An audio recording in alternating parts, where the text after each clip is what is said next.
Hello, Wolfpack. Now, there's obviously not much to talk about in the market right now.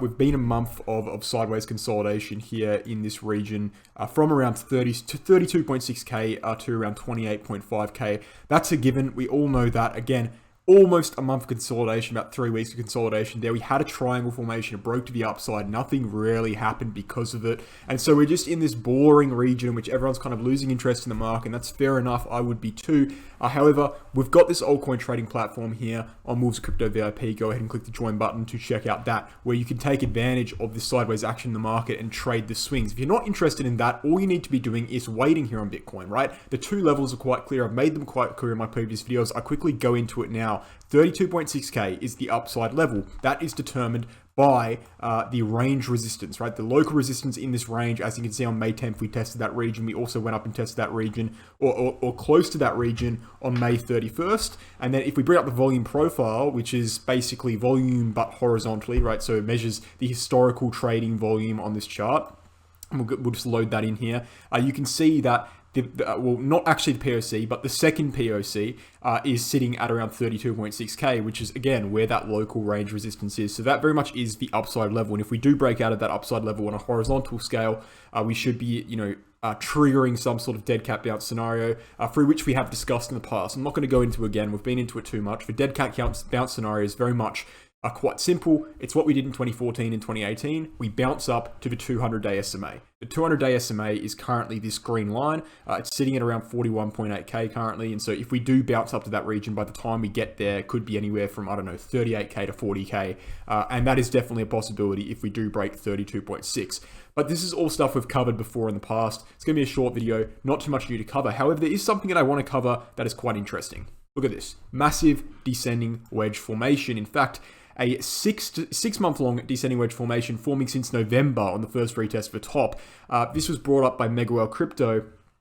I think off the top of my head, I think it was in one of his previous videos, or maybe in a post he did on Twitter.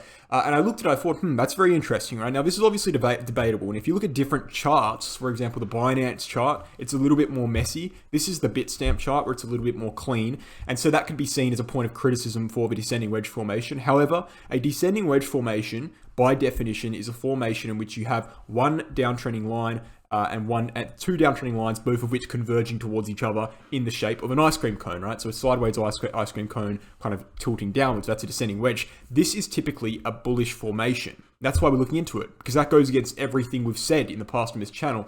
Now, is this a reason for me to flip back bullish in the market? No, not at all, right? Not at all, especially considering the fact that it's a messy descending wedge formation with a fake out to the downside in this capitulation wick, and it also isn't perfectly present on multiple charts. However, it is a bit of hopium for you guys. Descending wedge formations break to the upside around 75 to 76% of the time.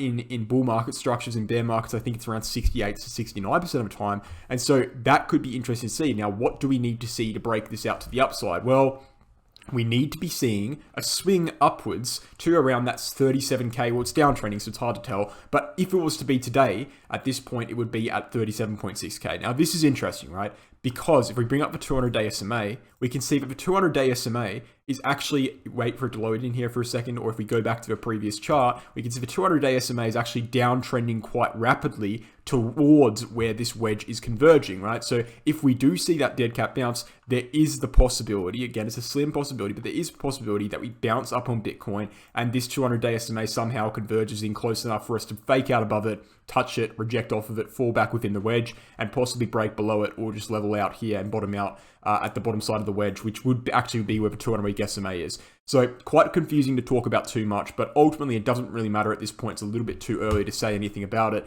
But I did think I'd bring this up in this video, a little quick video here. There is this descending wedge structure that we need to be keeping an eye on. Again, do I think it's going to change much? Not necessarily. However, if we do see a break to the upside of this descending wedge, that's certainly interesting. Now, what I would say as well is that we do think, as per the 4-year cycle theory, which I'll bring up right now, which is obviously cyclical theory on Bitcoin, judged by the halving. It means that every 4 years we have a bear market, and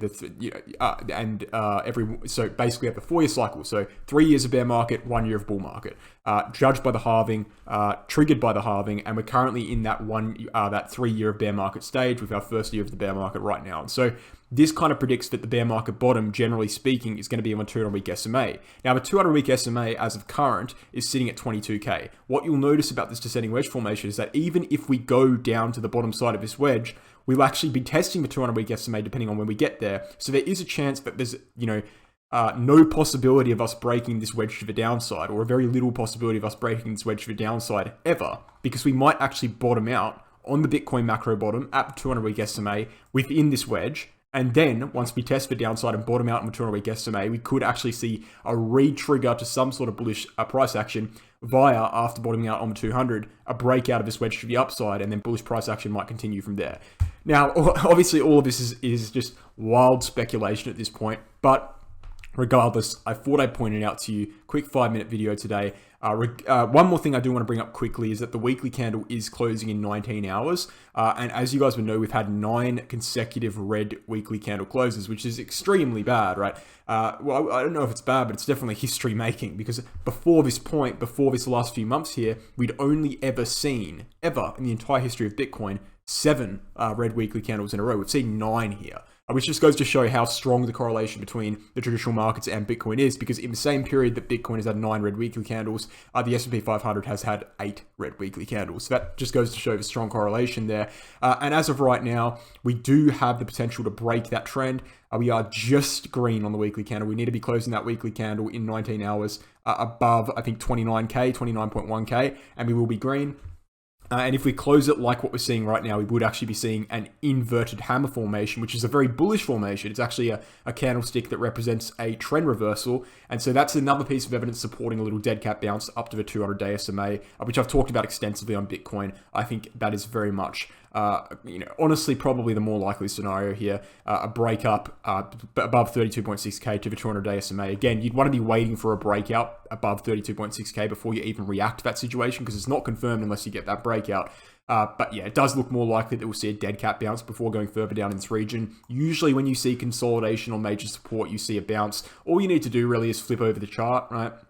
What we're seeing on Bitcoin, this is the inverted Bitcoin chart, same chart, just flipped upside down, and just gives you a perspective on what it actually looks like. Well, yeah, obviously this chart here, inverted, is bullish, and that, generally speaking, I mean, if we flip it back over, that means, it does mean we're going to break to the downside eventually. But in the short term, what we're actually seeing is consolidation just below resistance, which typically would represent something like this, and then a swing to the upside. And if we flip it back over again, it would look like a little bounce before dropping down to the downside. So that's what I would be expecting on Bitcoin as per just straightforward TA. But again, we need to be waiting for a trend confirmation there. I thought it would be interesting to bring this up.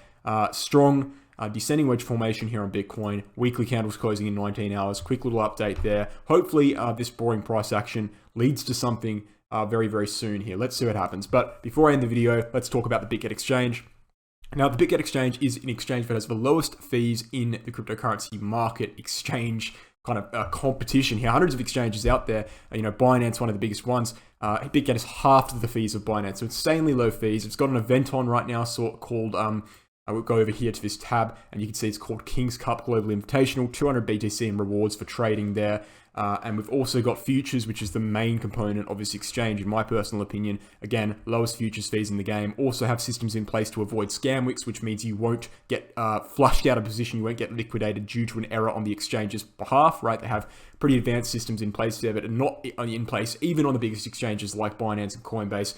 Highly recommend you check out this exchange using my referral link below. In the Wolves of Crypto VIP group, this is our favorite exchange. We use this alongside Binance. We usually do spot trading on Binance and futures trading on BitGet. So if you're thinking of joining up to the VIP group, you're going to want to join up to this exchange here. I also want to talk about the Crypto Academy briefly. Now, if you want to take advantage of the bear market here, take advantage of this boring price action, I mean, this is very much the perfect time to do it. There is boring price action. There's not too much to look at in the market on a general basis here, at least until a horizontal break comes between 28.6K and 32.6K. And so what you can do in the meantime is take advantage of this, join the Become a Trader course, 10-unit course. It's going to teach you everything you need to know about technical analysis, from market patterns to indicators to candlestick formations, how to find trades, market psychology, psychological concepts revolving around cryptocurrency, everything you need to know, created by myself and Mega Crypto. Go ahead to the website there and contact us at the Crypto Academy courses at gmail.com. So thanks for watching, guys. I hope you enjoyed. I'll be back tomorrow with another video where I can cover that weekly candle close, and hopefully that gives us a bit more of an insight into the next market direction. Let's see. Thanks for watching. Cheers.